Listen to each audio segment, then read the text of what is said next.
고등학교 진로 선택 고전과 윤리 핵심 개념 알아보기. 이번 시간에는 덕과 품성 상태에 대해서 알아보도록 하겠습니다. 첫 번째로는 덕, 즉 탁월성이란 무엇인지에 대해서 알아볼 건데요. 아리스토텔레스는 니코마코스 윤리학 2권에서 덕에 대한 이야기를 시작합니다. 본문에 들어가기 앞서서 아리스토텔레스는 우리의 영혼에서 생겨나는 것이 총 3가지라고 이야기를 하는데요. 첫 번째는 감정, 두 번째는 능력, 그리고 세 번째는 품성 상태입니다. 각각이 무엇을 의미하는지 한번 본다면 일단 감정이라는 것은 욕망, 분노, 두려움, 시기, 기쁨, 친해, 미움, 갈망, 연민 이런 것들, 즉 즐거움이나 고통이 동반되는 것들이고요. 또 능력이라는 건 우리가 이러한 감정들을 경험할 수 있게 된다고 말하는 것들, 가령 화를 낼 수 있다, 혹은 연민을 느끼게 될 수 있다라는 그런 능력들을 의미합니다. 그리고 품성 상태는 그것에 따라서 우리가 감정들에 대해서 옳게 혹은 나쁘게 태도를 취하는 것을 품성 상태라고 하는데요.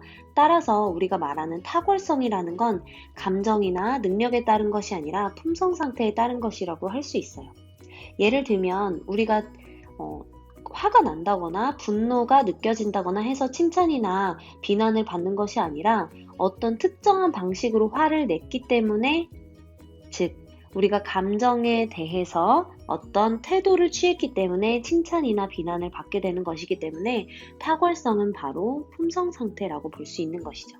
자, 그러면 본문을 한번 읽어볼게요. 행복은 완전한 탁월성에 따르는 영혼의 어떠한 활동이라고 저번 시간에 살펴봤었죠. 그래서 우리는 이 탁월성에 대해서 한번 검토할 필요가 있는데, 우리는 탁월성 중 한 부분을 지적 탁월성으로, 자유인다움이나 절제는 성격적 탁월성으로 부르는 것이다. 어떤 사람의 품성에 대해서 말할 때 우리는 그가 지혜롭다거나 이해력이 있다고 한다기보다는 온화하다 혹은 절제 있다라고 말을 한다. 그렇지만 지혜로운 사람을 칭찬하는 것도 역시 영혼의 상태에 근거한 것이다. 영혼의 상태들 중에서 칭찬받을 만한 것을 우리는 탁월성이라고 부른다 라고 했어요. 자, 여기서 아까 이야기했던 것처럼 칭찬받을 만한 것이라는 건 우리의 품성 상태를 의미하는 거고요. 그렇다고 해서 단순히 품성만 좋은 영혼의 상태라고 하기보다는 지혜로운 것들도 영혼의 상태가 될 수 있다는 거죠. 그림으로 한 번 더 구분해보자면 우리의 영혼에서 생겨나는 것에는 3가지가 있는데 감정, 노력, 그리고 품성 상태가 그것이라고 했어요. 그리고 아까 이야기했듯이 탁월성이라는 것은 감정이나 노력이라기보다 이 감정에 대해서 취하는 태도, 품성 상태를 의미할 수 있다라고 이야기했고요. 이 품성 상태라는 것은 어떤 탁월성, 즉 다시 한번 이야기해보자면 이 영혼에서 생겨나는 것들 중 품성 상태, 즉 감정에 대해서 취하는 어떤 태도, 좋은 태도, 옳은 태도 등을 탁월성이라고 부른다고 했고요. 이 탁월성은 총 2가지로 구분이 되는데 우리의 이성에서 나오는 지적 탁월성,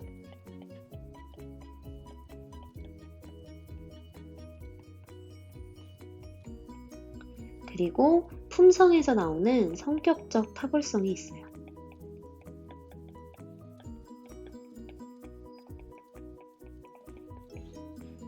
지적 탁월성은 다른 말로 지적 덕이라고도 부르고요. 성격적 탁월성은 품성에서 나왔다고 해서 품성적 덕이라고도 부릅니다. 자, 그럼 다음 원문에서 우리 지적 탁월성과 성격적 탁월성에 대해서 각각 알아볼게요. 지적 탁월성은 그 기원과 성장을 주로 가르침에 두고 있습니다. 그런 까닭에 그것은 경험과 시간이 필요하다. 반면 성격적 탁월성은 습관의 결과로 생긴다. 이런 이유로 성격을 이르는 에토스도 습관의 결과로 생겨난 것이다. 그러므로 성격적 탁월성은 본성적으로 생겨나는 것도 아니며 본성에 반하여 생겨나는 것도 아니다. 우리는 그것들을 본성적으로 받아들일 수 있으며 습관을 통해 완성한다 라고 이야기했어요. 즉, 우리의 지적 탁월성, 지적인 덕은 교육을 통해서 얻어질 수 있는 거고, 우리가 지혜로워진다, 똑똑해진다, 이해력이 높아진다라는 것들은 어떤 가르침과 교육을 통해서 얻을 수 있는 거고, 그것들은 경험과 시간이 필요한데, 성격적 탁월성은 이렇게 배운 어떤 행동이 있다면 그걸 반복적으로 모방하고 행동하는 습관의 결과로 생겨나는 게 바로 성격적 탁월성이라고 하는 거죠.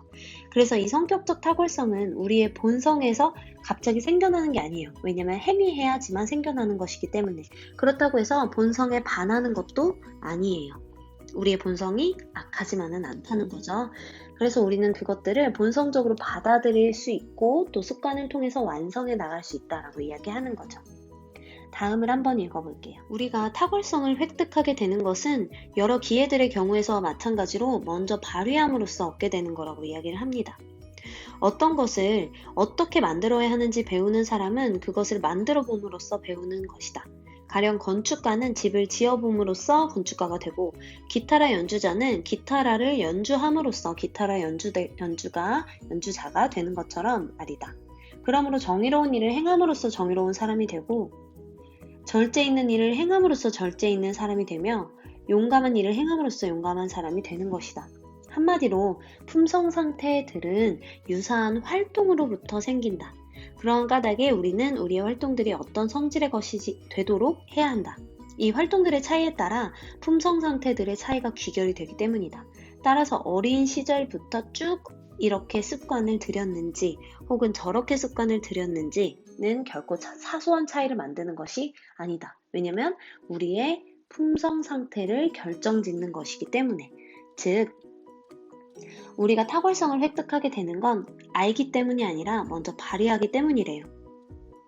내가 알고 있는 것들을 알고 그치는 게 아니라 행동하고 발휘함으로써 내 덕을 가지게 되는 거죠.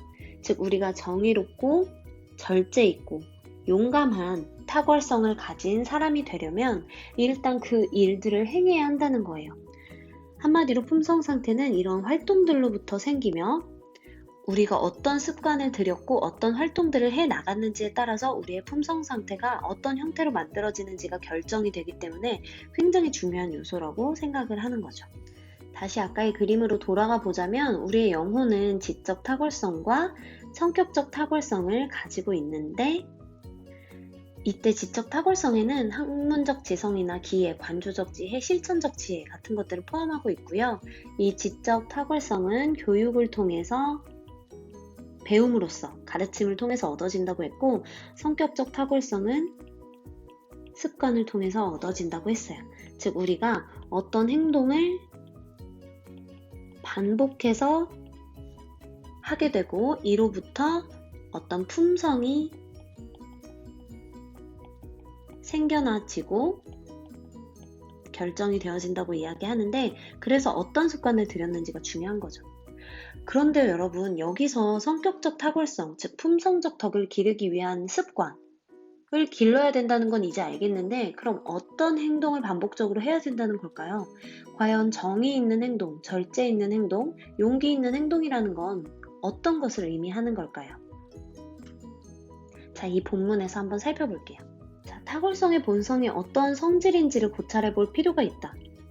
연속적이고 나눌 수 있는 모든 것은 더 많은 양, 혹은 더 적은 양을, 혹은 동등한 양을 취할 수도 있다.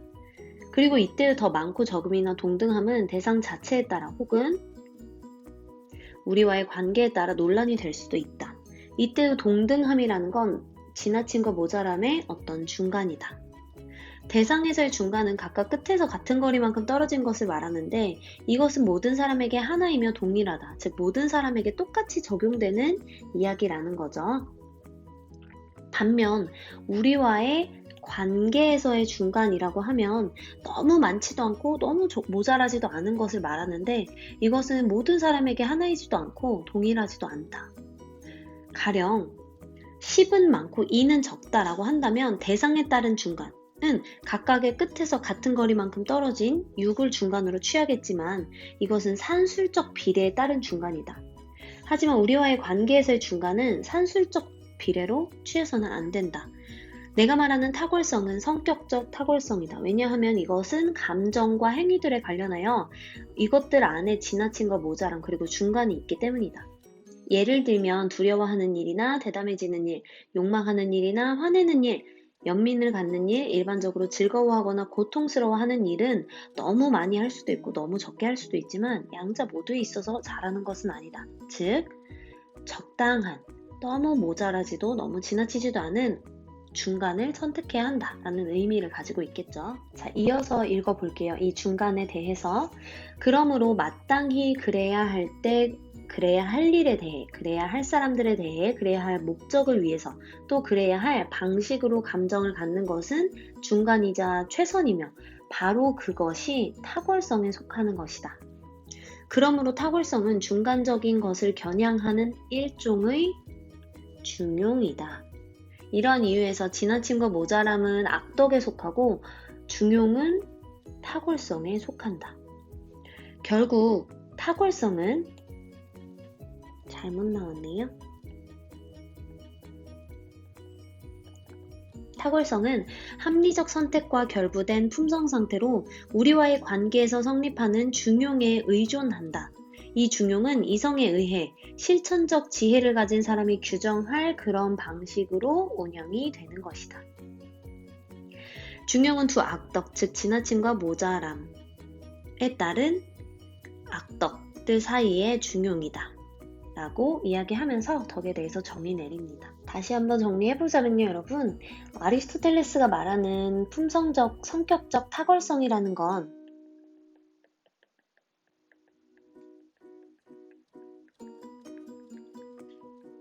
바로 중용을 의미한다고 하고 있어요. 이 중용의 정의를 한번 내려보자면 지나침, 너무 지나치지도 않고 모자람, 너무 모자라지도 않은 지나침과 모자람의 중간 상태를 중용이라고 합니다.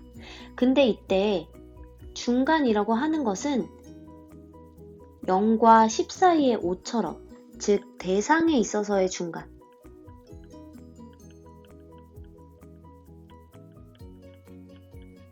산술적 평균이나 비례가 아니라는 거죠. 그렇다면 이 지나침과 모자람의 중간 상태라는 건 결국 우리와의 관계에 있어서의 중간이라는 거예요. 즉, 그 사람들이 처한 상황마다 그 사람들의 어떤 성격, 타고난 성품에 따라서 이 지나침과 모자람의 중간 상태는 얼마든지 달라질 수 있다는 거죠. 따라서 대상에 있어서의 중간처럼 0과 10 사이의 5 이런 산술적 비례나 평균처럼 딱 떨어지는 것이 아니라 사람마다 상황마다 충분히 달라질 수 있는 중간 상태를 의미한다고 하는 겁니다. 그러면 중용의 예에는 뭐가 있는지 한번 살펴볼게요. 성격적 탁월성, 가장 좋은 덕이 중용이라고 한다면 용기, 절제, 그리고 정의는 중용이 될 거예요. 그러면 이 중용들의 각각의 지나침과 모자람의 상태를 한번 알아보자면 용기가 너무 모자랄 경우에는 우리 비겁하다고 하죠. 용기가 너무 지나치면 만용 혹은 무모하다고도 이야기하고요. 절제가 너무 부족하다라고 한다면 방탕해지겠죠. 그렇다고 해서 절제를 너무 심하게 하면 거의 무감각에 가까운 사람이 될 수도 있어요. 금욕하는 거죠. 정의가 너무 모자라면 비굴하죠. 부정의해요. 근데 정의가 너무 지나치다고 해도 그게 오만함이 될 수도 있다는 거. 그래서 용기나 절제, 정의와 같은 덕들은 우리와의 관계에 있어서 비겁이나 무모, 방탕이나 무감각, 비굴함이나 오만함 사이의 어떤 중간이라는 거. 절대로 요 사이에 딱 중간이 아니라 사람들마다 조금은 만용에 더 가까울 때 용기 있는 걸 수도 있고요.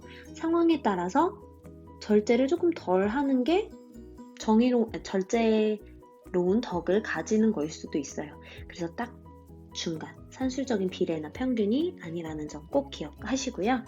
넘어가서 우리 중용에 있어서 한 가지 짚고 넘어갈 점이 있는데요. 아리스토텔레스는 넘치지도 않고 부족하지도 않은 것을 중용이라고 했어요. 그러면 중용의 선택이라는 건 적절한 시기에 적절한 것을 잘 선택하는 거고, 이거는 우리에게 유익한 행동이에요. 하지만 중용을 선택하는 것이 모든 경우에 가능할까요? 예를 들어서 적절한 시기에 적절한 집에 들어가서 적절한 양의 물건을 도둑질하는 이 도둑의 중용은 무엇일까요? 이런 경우의 중용은 가능하지 않죠. 따라서 아리스토텔레스는 도둑질이나 살인과 같은 악덕한 행동 혹은 시기심과 같은 나쁜 감정 등에는 중용이 없다고 이야기합니다.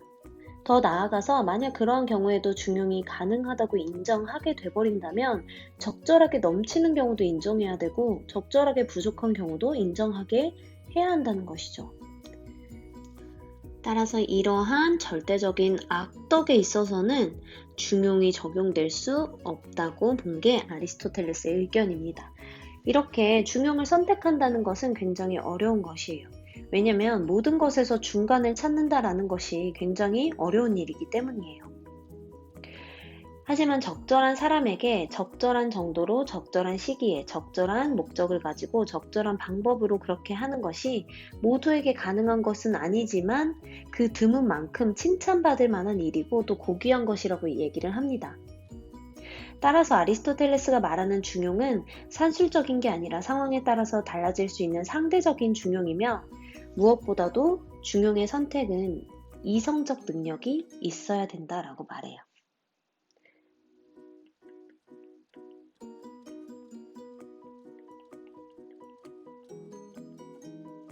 이해 가나요? 우리 상대적인 중용이라고 하는 것은 그 상황에 따라서 판단할 수 있는 이성적인 능력이 반드시 필요하다는 거죠. 그래서 이런 이성적 능력이 부족하거나 결여되어 있는 아이들, 동물들은 가질 수 없는 성품이 바로 중용입니다. 그만큼 어렵다는 거고요. 이 이성적 능력들 중에서 우리 영혼에서 있었던 탁월성들 중에 지적 탁월성에 속하는 실천적 지혜가 바로 이런 중용을 선택하게끔 도와주는 능력이라고 볼 수 있습니다. 자, 그런데 여러분, 이 중용을 한 번 한다고 우리가 도덕적인 사람이 될 수 있을까요? 아니죠. 아리스토텔레스는 이 중용을 습관화해야 된다고 이야기해요. 우리 성격적 탁월성은 습관을 통해서 길러진다고 이야기했었죠. 아리스토텔레스는 한 마리의 제비가 날아왔다고 해서 봄이 온전히 온 것은 아니듯 우리의 한 번의 도덕적 행동이 도덕적인 사람을 만드는 것은 아니라고 이야기합니다. 그래서 이런 중용을 파악하는 것도 중요하지만 습관을 가지고 여러 번 행동을 해서 내 성품으로 만들어내는 것이 가장 중요하다고 볼 수 있는 거죠. 자, 이렇게 우리 덕에 대해서 알아봤고요. 다음 시간에는 행복한 삶을 위한 노력을 한번 알아보도록 하겠습니다. 수고하셨습니다.